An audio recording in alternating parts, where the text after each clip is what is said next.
Em nome do Pai que me criou, em nome do Filho que me resgatou, em nome do Espírito Santo que me santificou. Divina vontade reina na minha vontade. Minha mãe, eu te amo e tu me ama. Dá-me um gole da divina vontade para minha alma. Me abençoa, Mãe, para que todas as minhas ações sejam feitas diante de vossos olhos maternais. Amém. Meditação do Livro do Céu, volume 4. 4 de outubro de 1900. Jesus sofre ao castigar o homem porque são suas imagens. Depois de ter passado um dia de privação e com escasso sofrimento, sentia-me convencida de que o Senhor não queria ter-me mais neste estado. No entanto, a obediência, mesmo nisto, não quer ceder e quer que continue a estar nele, ainda que deva morrer. Seja sempre bendito o Senhor e em tudo seja feito o seu santo e amável querer. Então, nesta manhã, ao ouvir o bendito Jesus, fazia-se ver em um estado que dava compaixão. Parecia que sofria em seus membros e seu corpo era cortado em tantos pedaços que era impossível numerá-los. E com voz lastimosa dizia: Minha filha, que sinto? O que sinto são penas inenarráveis e incompreensíveis à natureza humana. É carne de meus filhos que é dilacerada, e é tanto a dor que me sinto dilacerar minha própria carne. E enquanto isso gemia e doía, eu sentia-me enternecer-se ao vê-lo neste estado, e fiz tudo o que pude por compadecê-lo e rogar-lhe que me participasse suas tristezas. Agradou-me em parte e apenas pude dizer-lhe: Ah, Senhor, não te dizia eu que não lançasses mão dos castigos, porque o que mais me desagrada é que ficarás ferido nos teus próprios membros. Ah, desta vez não houve modos nem orações para aplacar-te. Mas Jesus não prestou atenção a minhas palavras. Parecia que tinha uma coisa séria no coração que o levava a outra parte. E no instante me transportou fora de mim mesma, levando-me a lugares onde ocorriam massacres sangrentos. Oh, quantas cenas dolorosas se viam no mundo, quantas carnes humanas atormentadas, feitas em pedaços, pisoteadas como se pisa a terra e deixadas sem sepultar. Quantas desgraças, quantas misérias. E o pior era que outras coisas mais terríveis deviam acontecer. O bendito Senhor olhou e, comovendo-se, tudo começou a chorar amargamente. Eu, não podendo resistir, chorei junto com ele, a triste condição do mundo, tanto que minhas lágrimas se misturavam com as de Jesus. Depois de ter chorado um bom momento, admirei outro traço da bondade de nosso Senhor. Para fazer que deixasse de chorar, ocultou seu rosto de mim, secou-se as lágrimas e logo voltando-se de novo com o rosto alegre me disse: Amada minha, não chores, basta, basta. O que vês serve para justificar a minha justiça. E eu, Senhor, digo bem que já não é vontade tua o meu estado. Em que aproveito o meu estado de vítima, se não for dado livrar os teus caríssimos membros e isentar o mundo de tantos castigos? E ele, não é como você diz. Também eu fui vítima, e apesar de sê-lo, não me foi dado livrar o mundo de todos os castigos. Abri-lhe o céu. O livrei da culpa, sim, levei sobre mim suas penas. Mas é justiça que o homem receba sobre si parte daqueles castigos que ele mesmo se atrai pecando. E se não fosse pelas vítimas, não só mereceria o simples castigo, ou seja, a destruição do corpo, mas também a perda da alma. E eis a necessidade das vítimas, que quem se quiser servir delas, porque o homem é sempre livre na sua vontade, pode encontrar o perdão da pena e o porto de sua salvação. E eu, Senhor, como gostaria de antes que avancem mais esses castigos. E ele, se o mundo chega a tal impiedade de não merecer nenhuma vítima, seguro que te levarei. Ao ouvir isto, disse: Senhor, não permita que permaneça aqui a assistir a cenas tão dolorosas. E Jesus quase me repreendeu, e acrescentou: Em vez de me pedir que eu os liberte, você diz que quer vir? Se eu levasse todos os meus, o que seria do pobre mundo? Certamente não teria mais o que fazer com ele, e não lhe teria mais nenhuma consideração. Depois disso, eu pedi por várias pessoas. Ele desapareceu e eu retornei em mim mesma. Então, Jesus chega. Luísa está naquele estado de petrificação, mas ela não está sofrendo. Ela está petrificada, mas sem sofrimentos. Então, por causa disso, ela sentia que não era mais vontade de Deus. Ela estava convencida de que o Senhor não queria ter mais ela naquele estado. E por obediência ela estava, ainda que devesse morrer. Aí Jesus, tudo que acontece era vontade divina. Se ela não estava sofrendo, é porque era a vontade de Deus que ela não estivesse sofrendo naquele momento. Para ela, era mais cruel não sofrer, né? E ela sempre queria estar em sofrimento, mas nem sempre ela tinha as dores, né, de Jesus. Nem sempre ele estava compartilhando com ela as dores. E aí ele aparece para ela. Minha filha, o que sinto são penas inenarráveis e incompreensíveis à natureza humana, porque é carne dos meus filhos que é dilacerada. E é tanta dor que sinto que me sinto dilacerar minha própria carne. Para nós, humanos, é realmente incompreensível a dor que Jesus sente por ver o nosso sofrimento. Aí, no Evangelho, no livro da Maria Valtorta, Jesus fala sobre as potências do amor. A potência, a primeira potência é amar a Deus, o amor divino. A segunda potência é o amor materno. Aí ele fala que o amor materno é feito de duas partes espirituais e uma parte carnal.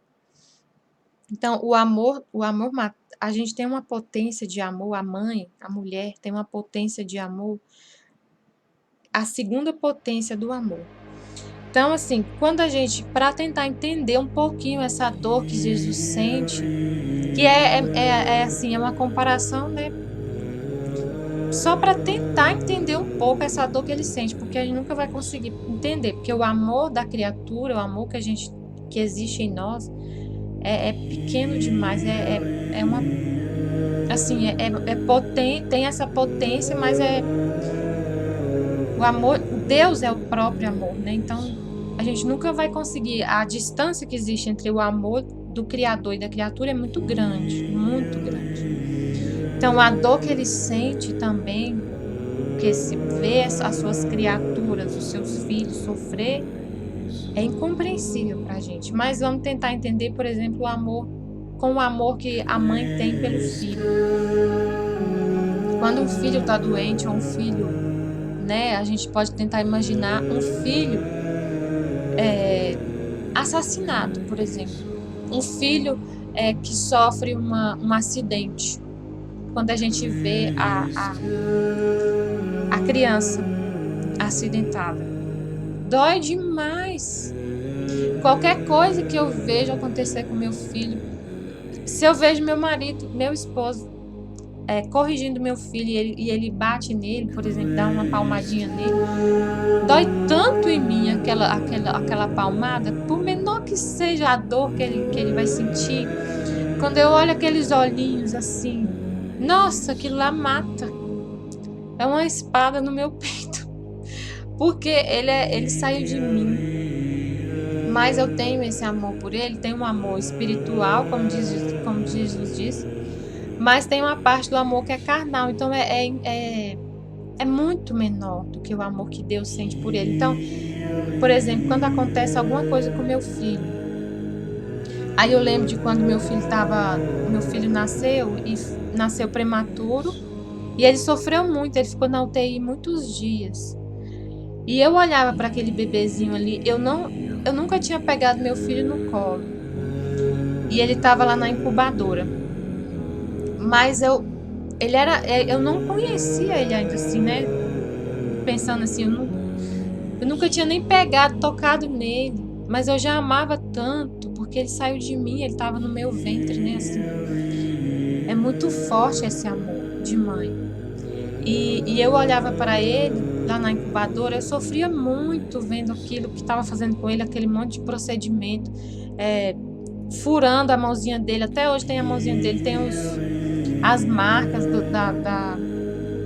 da perfuração para pegar sangue dele, furaram o coração, tiraram sangue direto do coração dele, porque já não havia mais meios para tirar sangue da mãozinha e do pé, já tinha furado ele tudo. E assim, doía tanto, só de falar com vocês está doendo demais, de lembrar da cena do meu filho lá na incubadora. E quando a médica falava comigo sobre o estado dele, doía muito, eu chorava muito. E se eu sentia essa dor vendo meu filho doente daquele jeito, né, passando por aquilo, uma criança tão inocente, tão pura, tão pequenininha, tão frágil, Jesus sentia muito mais vendo meu filho daquele jeito. Jesus também sofria muito mais que eu. Aí eu lembrando assim da dor que eu senti naquela época, que Deus até anestesiou um pouco, porque eu acho que nós, a mãe, quando a gente passa por uma situação dessa, eu tenho certeza que Deus anestesia um pouco a nossa dor, porque eu acho que seria impossível eu conseguir sentir tudo. Eu passar por tudo que eu passei, porque eu precisava ter força para continuar cuidando da situação, né? Então, como a gente tem a fraqueza humana, a miséria humana, Deus nos sustenta para conseguir passar. E depois que passa toda a situação, aí a gente lembra, a gente consegue reviver aquilo e parece que a dor é maior depois que passa. Aí, se eu sofri, Jesus sofreu muito mais vendo o meu filho naquela situação. Muito mais, muito mais. Então eu consigo, assim, ter uma noção da dor que Jesus sente em ter que nos castigar, em ter que ver a gente sofrendo. Só que aí a Luísa fala, mas Jesus, eu falei para você poupar as criaturas, justamente por isso, porque eu sei que você sofre muito, sofre na sua carne, a sua carne é dilacerada por causa dos castigos. Então a Luísa viveu na época da guerra, então quando aconteceu a guerra, que teve aquele massacre, né, dos seres humanos, a carne de Jesus foi dilacerada por causa de tudo que todos estavam passando, por causa das mortes, do massacre. Ele sentia dores inenarráveis, a gente não consegue nem compreender.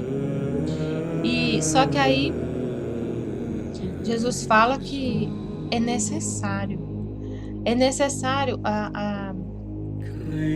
esses castigos, ele permite esse mal para a gente voltar para ele.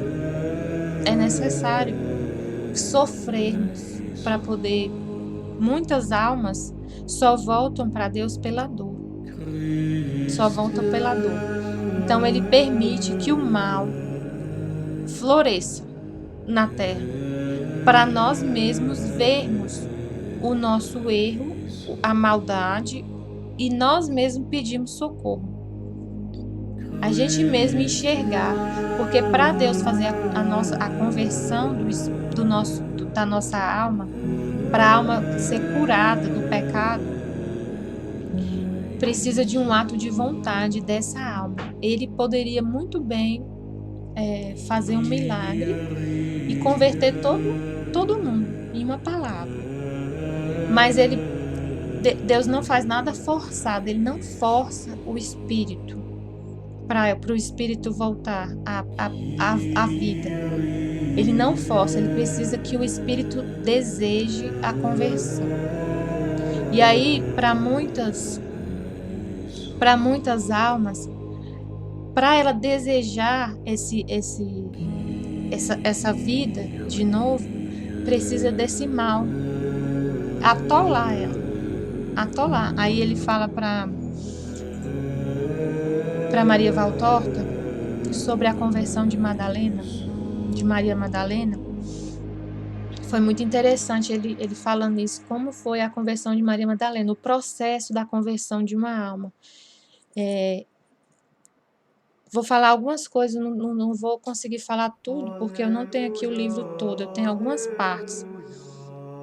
Ele fala para Marta, que Marta, ela fica desesperada, ela quer que... Ela fala, Madalena tá, assim, num estado deplorável, ela tá louca, ela tá insuportável, às vezes ela chora, às vezes ela grita, às vezes ela fica quieta e não quer, porque ela já estava começando o processo de conversão, já estava começando, como Jesus se aproximou, ela já estava começando a querer a conversão, só que ela entrou na crise, né,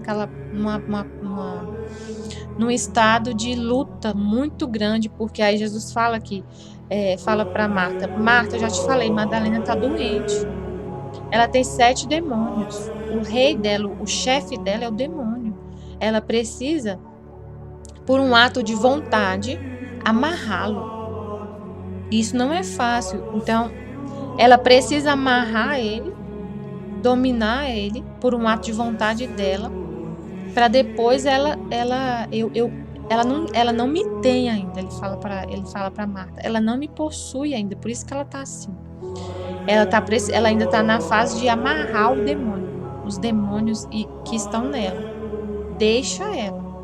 Aí ele fala, se ela quiser chorar, chora, deixa ela chorar. Se ela quiser sorrir, porque ela disse que ela começava a rir com um riso sarcástico. Se ela quiser rir, deixa ela rir. Só reza por ela. E ama muito, ela precisa muito de paciência, de oração. Ele falando da Maria Madalena. Aí ele fala assim para ela, e deseja um milagre imediato? Eu até posso fazer um milagre imediato com Maria Madalena, mas não quero nada forçado. Deus não quer nada forçado. Sou o Senhor da vida e da morte. Mas sobre os espíritos não forço a conversão. Primeiro faço o apelo para o espírito voltar.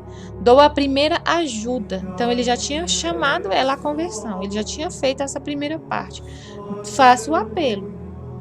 É como se eu abrisse um sepulcro onde alguém está meio vivo. Então a alma em pecado, ela está praticamente morta, ainda não morreu.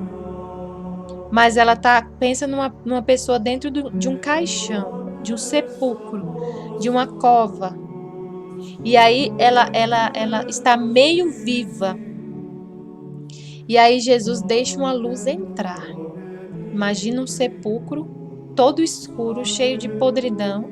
A alma está vivendo dentro deste sepulcro, a alma em pecado.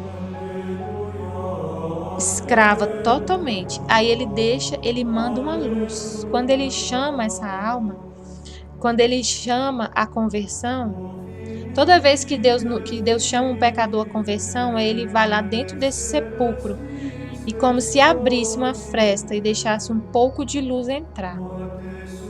Então, sempre que a palavra de Deus chega a um pecador, é ele abrindo esse sepulcro a uma pessoa que está vivendo em pecado. E ele nunca deixa de fazer esses apelos, ele não nos abandona. Aí é como se ele abrisse um sepulcro, onde alguém está meio vivo. Deixa entrar a luz, a palavra dele, uma pregação, uma pessoa que chama, mas sem forçar. Tá vendo que é sem forçar? Então não adianta a gente querer, quando a gente quer converter uma pessoa, a gente forçar a barra. Jesus não forçou Maria Madalena. Ele dava para ela as luzes, chamava, mas sem forçar nada. Ele não quer nada forçado. Depois espero. Tá vendo? Quando a gente quer converter uma pessoa, às vezes a gente fica tão insistente, querendo forçar a barra.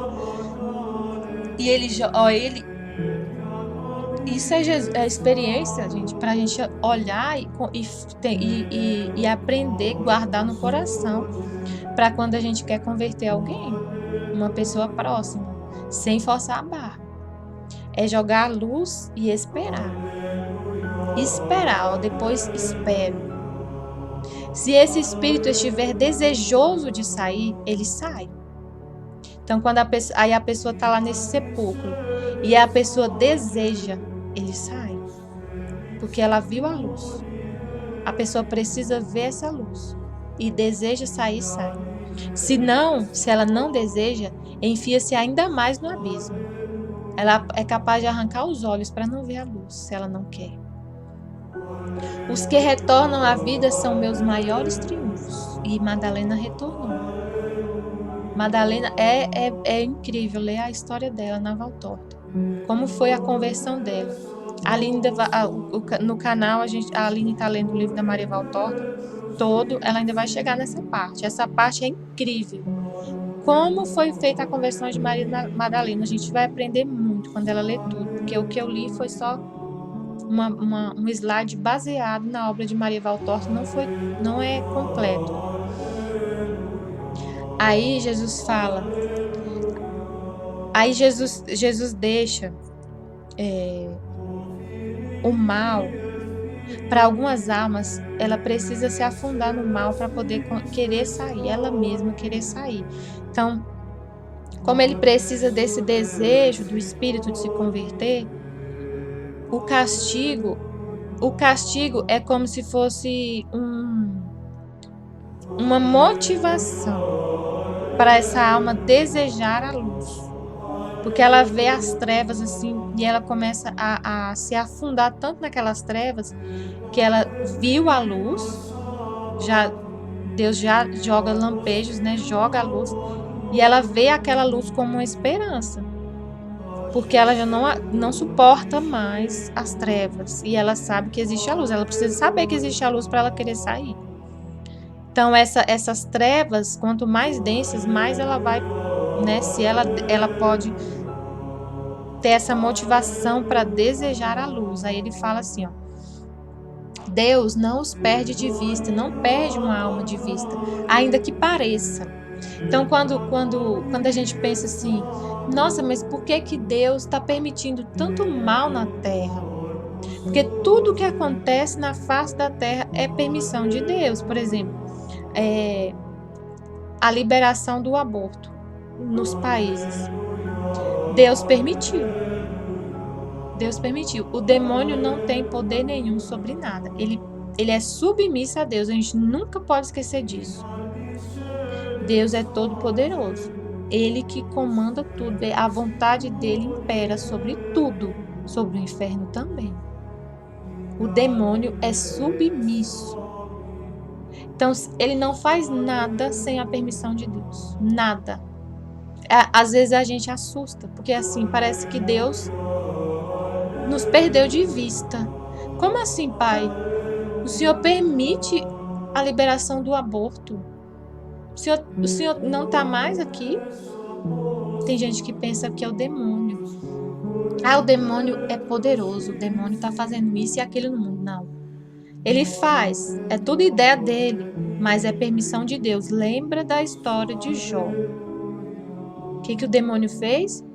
Foi lá pedir permissão para Deus. Eu posso tocar no seu filho?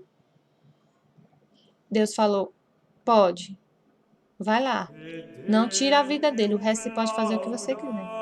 Só não tire a vida dele. Mas ele pediu permissão. Ele não faz nada, nada, nada. Deus fala exatamente até onde o demônio pode ir. Então, se aconteceu tudo o que está acontecendo, por mais que a gente pense assim, Deus perdeu a gente de vista. Ele não está mais cuidando, porque ele tá demais. É liberação de aborto, é tanto mal, tanta coisa ruim na terra. Cadê Deus? Ele está vendo tudo. Deus não nos perde de vista. Aí ele fala, o momento chegará. O momento chegará que vai tudo ser ordenado. Ou porque o amor de Deus penetrará como um raio em todos os corações, também na hora que ele quiser. Basta, ele fala para Luísa Picarreta, no livro do céu. O mal vai até onde eu quero, até onde eu permito. Eu vou chegar no momento, eu vou falar, basta. É onde o amor dele vai penetrar como um raio.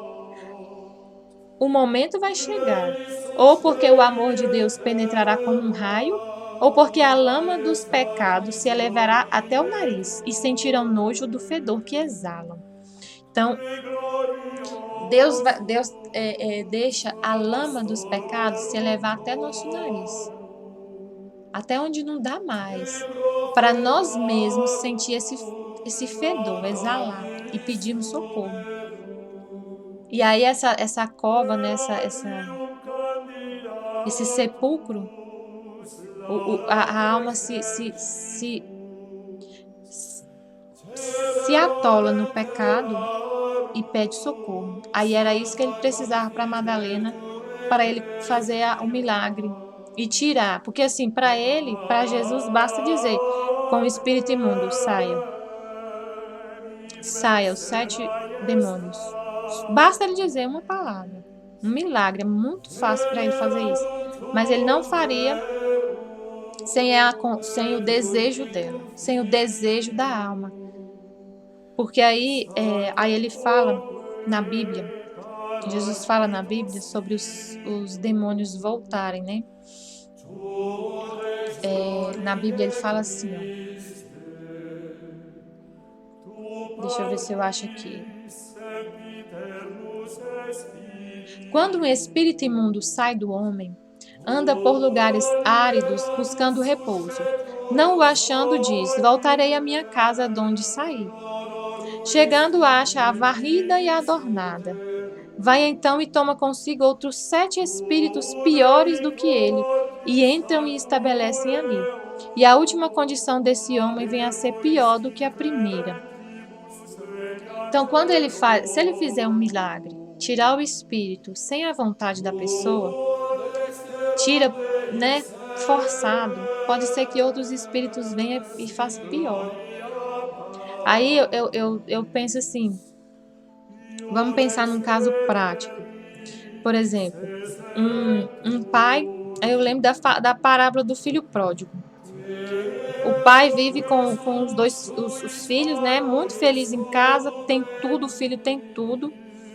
E aí, um dos filhos conhece o mundo das drogas, né? Vamos colocar a parábola do filho pródigo, vamos trazer para agora. Conhece o mundo das drogas e começa a afundar nesse mundo. E pede o pai: eu quero a minha herança, eu quero tudo que for meu de direito, eu quero, e vou sair da sua casa, eu não quero mais viver aqui. Aí o pai fala: tá bom, pode ir. Dá dinheiro para ele, ele gasta tudo, se afunda nas drogas, gasta tudo com prostituição, com tudo que há no mundo. Ele pensa que a felicidade é isso e vai. E ele chega na Cracolândia, porque acabou o dinheiro. E ele vai para a rua, vai comer, vai passar fome, frio, vai dormir na rua. E o pai tá sabendo de tudo. O pai tá sabendo de tudo. O pai poderia muito bem, o pai rico, o pai poderia pegar os seguranças dele e ir lá na Cracolândia e buscar o filho. E trazer ele para casa forçado. Só que aí o filho tá lá na Cracolândia, só que ele ainda tá naquela: eu quero ficar aqui, eu não quero voltar para casa do meu pai, eu gosto daqui. Ele ainda tá nessa de querer ficar no pecado, querer ficar na Cracolândia. E o pai deixa. O pai sábio deixa ele. Eu só vou buscar se ele quiser. Porque não vai adiantar eu ir lá forçar ele a voltar. A mãe fica desesperada. A mãe pensa: eu quero meu filho de volta. Vai lá, você tem tanto segurança. Pode amarrar ele, trazer, colocar numa clínica e o pai sabe não. Ele precisa querer voltar. Ele precisa reconhecer que aqui é melhor. Porque não vai adiantar eu vou lá, amarro ele e trago. Na primeira oportunidade que tiver, ele volta. Porque o coração dele tá lá. O desejo dele tá lá. Ele não reconheceu por si mesmo que é aqui que ele deve ficar. Ele não quis enxergar a luz. Ele não quis. A palavra é essa: desejar, querer. Porque senão ele volta para lá pior. E aí o pai deixa ele chegar nesse ponto que Jesus falou aqui para Valtorta. Penetrará, ou porque a lama dos pecados se elevará até o nariz e sentirá nojo do fedor que exala. Ele mesmo sente nojo dos vícios. Aí ele fala também de Madalena, que ele deixa ela chegar num ponto dela sentir náusea dos seus vícios. Quando a alma sente desejo de sair do mal e o espírito consegue dominar o lado humano, aí ela precisa sentir o desejo de sair do mal. E aí o espírito dela consegue dominar o lado humano. Precisa desejar. Aí ela já está forte o suficiente contra os vícios. Ela só está forte contra os vícios quando ela deseja sair do mal. Então esse filho que está na Cracolândia, ele não vai conseguir o espírito dele não vai conseguir dominar o lado humano se ele não sentir náusea dos vícios dele. Ele tem que conseguir ele mesmo, por ele mesmo, enxergar e ter náusea desses vícios dele. Ele tem que chegar num ponto que ele vai falar assim, vai a iluminar a consciência dele, vai ser iluminada, ele vai ver, meu Deus, o que eu fiz da minha vida? Eu tinha tudo na casa do meu pai, eu tinha cama, eu tinha carro, eu tinha comida, eu tinha o amor do meu pai, eu tinha o amor da minha mãe, do meu irmão, eu vivia tão tranquilo, tão em paz. Por que que eu tô aqui? O que me trouxe até aqui a Cracolândia? Aí ele começa a lembrar da vida dele todinha. Por quê? Aonde eu cheguei? Eu tinha roupa, eu tinha tudo, eu tinha uma casa maravilhosa. Eu vivia tão bem. O que me trouxe até aqui? Ele começa a refletir. Foi o vício.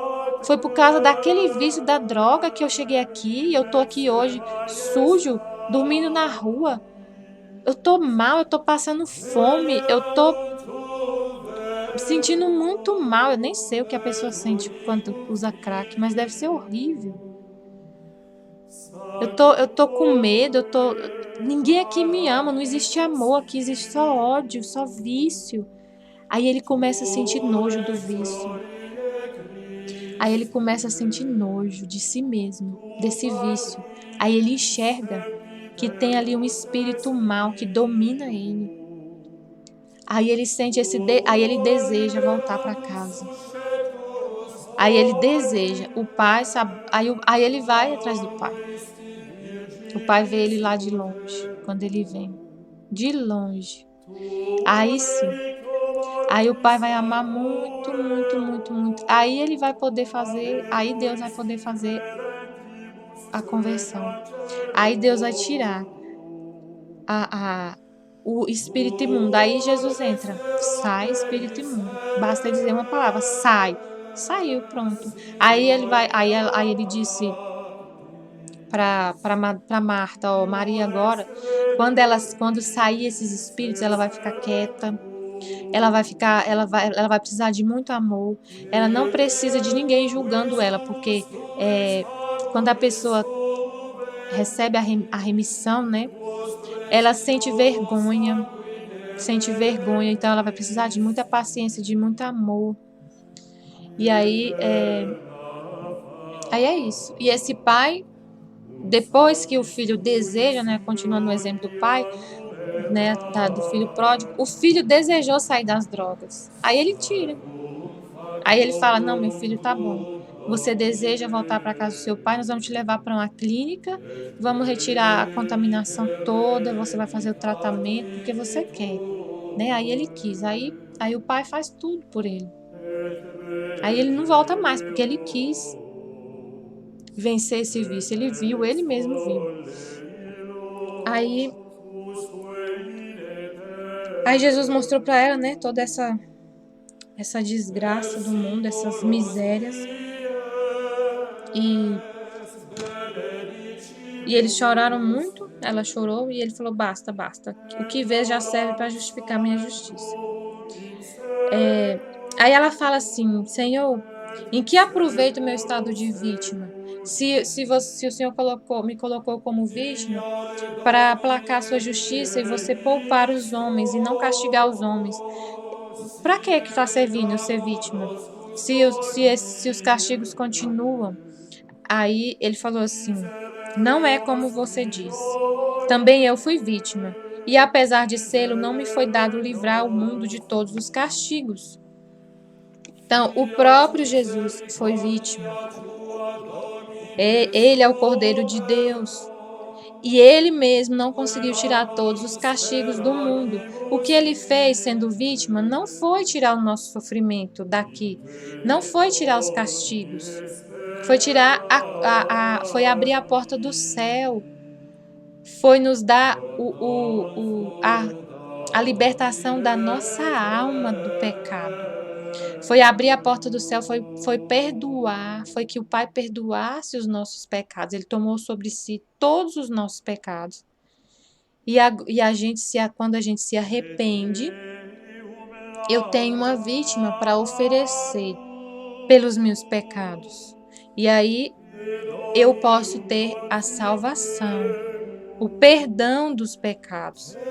Não é que ele não me livrou dos sofrimentos, das consequências do pecado. E aí ele fala para Luísa, nem eu consegui tirar todos os castigos. Claro que a vítima, a Luísa e Jesus, e todos os sofrimentos das vítimas, aplaca a justiça divina e ela não derrama em torrentes, né? Livremente, ela é um pouco aplacada. Aí Jesus fala em outro trecho que a Luísa pede para morrer, para sair do mundo que ela não aguentava, que ela sempre estava pronta para morrer. Jesus mostrou para ela que ela, a vítima, ajuda ele a sustentar o mundo. Ele sustenta o mundo nas mãos. E a vítima, ela ajuda ele na sustentação do mundo. Se a vítima sai, aí fica tudo na mão dele e ele se cansa mais rápido. E aí a justiça desce, sem dó.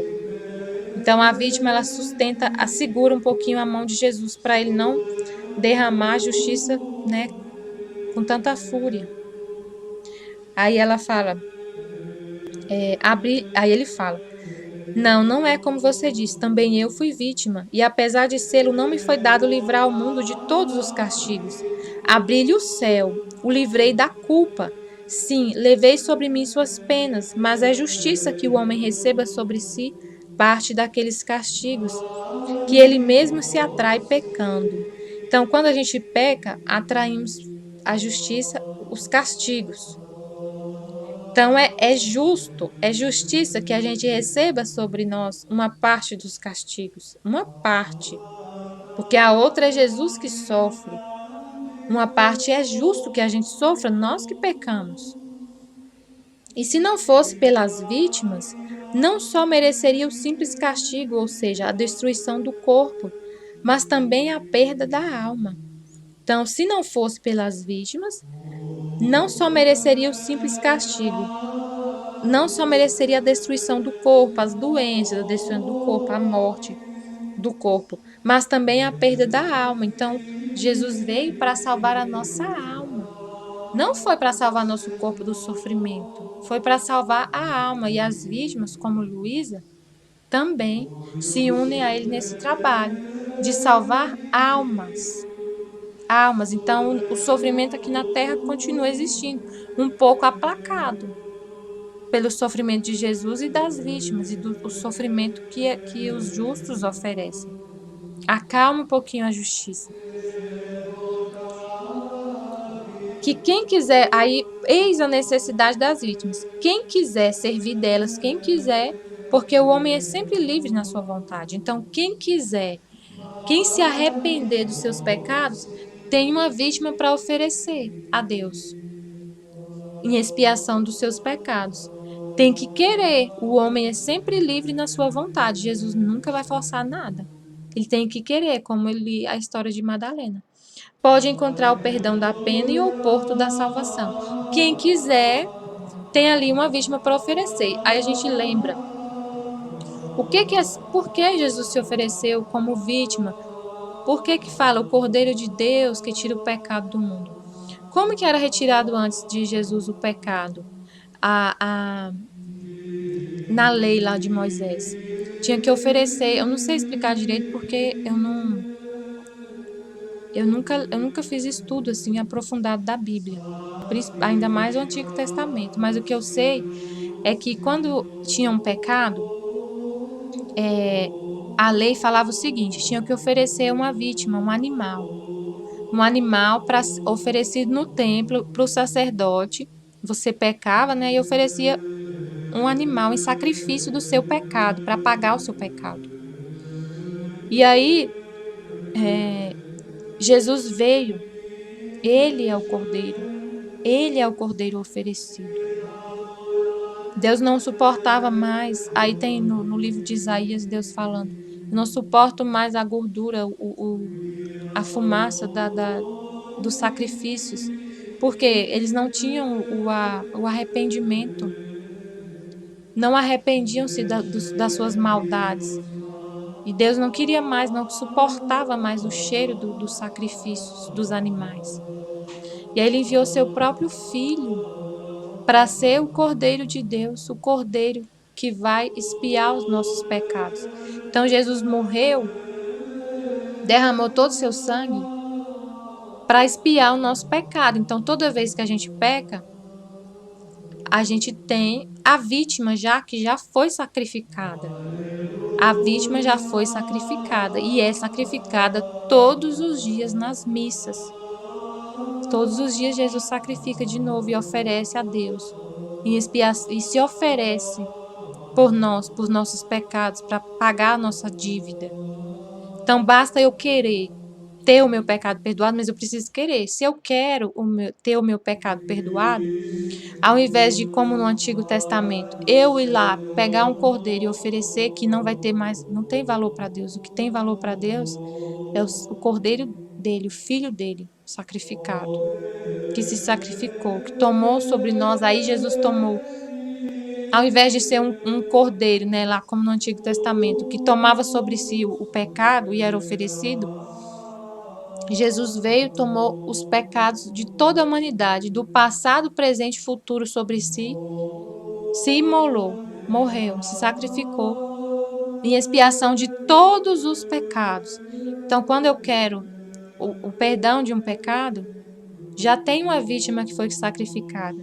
Eu vou diante de Deus, ofereço essa vítima, que é o próprio filho dele, para perdoar os meus pecados. E todos já foram perdoados, mas eu preciso oferecer a vítima, eu preciso me arrepender de todos os pecados, não querer pecar mais. E já tem a vítima. Aí Jesus fala: eis a necessidade das vítimas, que quem quiser servir-se delas, pode encontrar o perdão da pena e o porto da salvação. E aí Jesus usa essas pessoas hoje aqui da terra como vítimas, como ele usou Luísa, para ser um suporte para ele, uma ajuda para ele. Ele mostra para ela a cena dela segurando o mundo e a igreja junto com ele. E quando ela saía, quando ela morresse, ele ia se cansar mais rápido e a justiça ia derramar com mais força na terra, na humanidade, na igreja. Aí ela fala: ah, Senhor, como eu gostaria de ir antes que avancem esses castigos. Como ela gostaria de morrer. Aí ele fala: se o mundo chega a tal impiedade de não merecer nenhuma vítima, seguro que te levarei. Então, se o mundo chegar num patamar de pecado tão grande, de ingratidão tão grande, não merece mais ter vítimas. Porque a vítima acaba aplacando a justiça divina, né? Diminui um pouco os castigos. Luísa e as outras vítimas conseguiam reduzir os castigos. Então, se o mundo chegar a tal impiedade, a tal ingratidão, ele leva ela. E aí a justiça desce, sem ter esse suporte. Ao ouvir isso, disse: Senhor, não permita que permaneça aqui a assistir cenas tão dolorosas. E Jesus, me repreendendo ela, disse: em vez de me pedir que eu os liberte desses pecados, dessas misérias, você disse que quer vir, que quer morrer? Se eu levasse todos os meus, o que seria do pobre mundo? O que seria do mundo se não tivesse pessoas agora que amam a Deus, que oferecem seu sacrifício junto com o dele, que se imola junto com ele, que sofre por amor a Deus, que sofre no lugar do outro, que sofre e oferece seu sofrimento em expiação do pecado pela salvação das almas, porque é isso que Jesus faz. Jesus sofre morre, se entrega, todos os dias se sacrifica para a salvação das almas, em expiação dos nossos pecados. E aí as almas, os dele, né, que ele fala, e se eu levasse todos os meus filhos que me amam, que querem trabalhar junto comigo na salvação das almas, que aplacam a justiça divina junto comigo, o que seria do mundo? Desceria em torrentes os castigos. O que seria do mundo se não tivesse nenhuma pessoa que ama a Deus aqui na terra?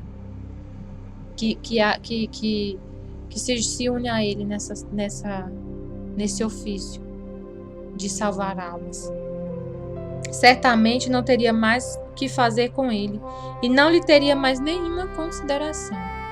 Se não existisse aqui na terra mais ninguém que ama a Deus, Ele não teria mais nenhuma consideração.